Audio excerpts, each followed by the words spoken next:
But here's some good news. Right. A very good buddy of ours is today celebrating 50 years in radio. That's so rare these days, isn't it? Absolutely. And most of those years at the same station. Can we salute and say good evening to Paul Konik at Radio 3NE. Hi, Paul. Hi, Phil. How you doing? Hi, John. G'day, Paul. It's great to hear your voice again.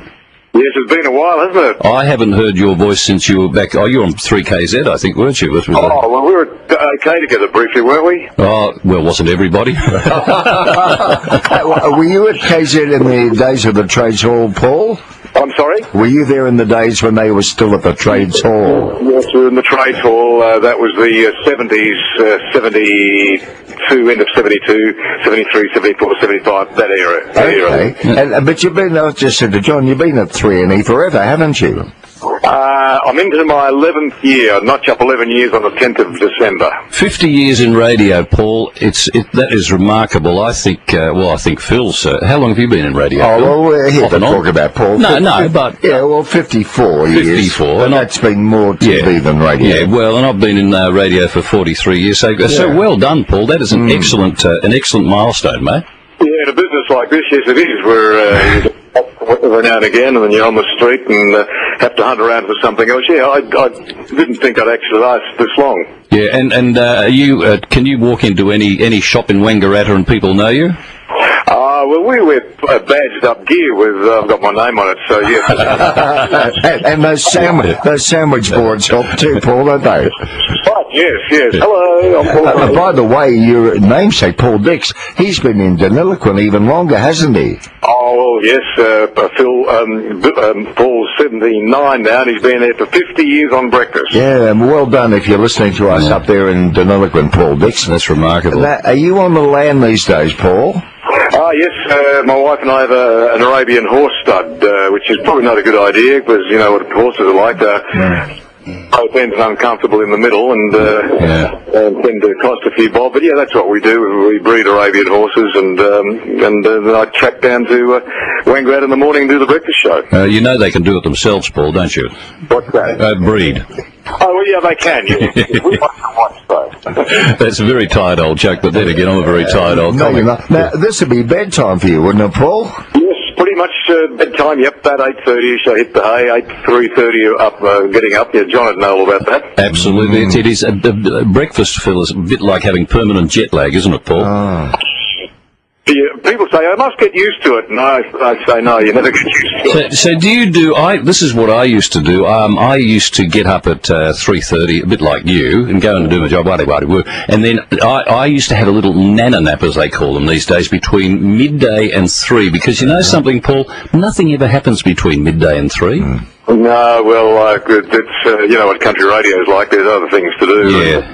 Then with the horses, I come home and hit the ground running with that, so I'd love to have a nap, but I haven't got time. But the thing is, I know a few breakfast announcers that actually, well, they go to bed a bit earlier than you. Some of them go to bed at 7:30.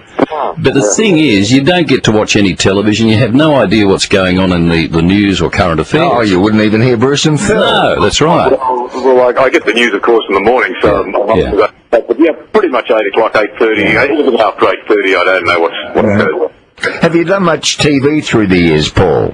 Oh, yeah, bits and pieces, nothing sensational. I remember Uptight on ATVO, as it was. Yeah.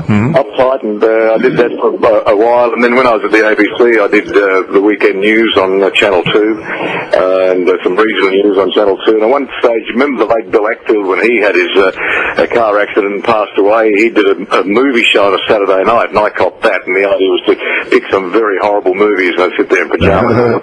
So yeah, I've done a bit of TV, but not a lot. You're going to hate me for this, Paul, but I do remember there was a certain incident on a certain radio station where you got suspended, I think, for what, 2 weeks or something? Yes, I did. Well, this is the problem, as you know, with the intercom going through the mic. Very dangerous.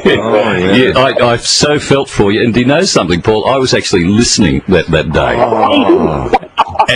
And I thought, he doesn't know that the microphone's on, and he's screaming. I think you're panel operator or something. That's right. I was looking for someone, cartridge operator. Yeah. And it was, and correct me if I'm wrong, it was a Beatles song, wasn't it? No.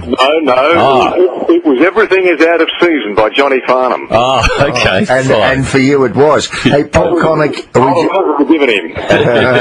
we just want to tell you what a good bloke you are. Over the years, you've proved yourself a very loyal friend to me in so many ways, and I look forward to seeing you at the next Survivors Lunch in the middle of November. Right, now, you're going to bring young Blackman? Oh, look, I might pop along, Paul. Yeah, good. Good to see you. Yeah, no, it'll be good to see you too.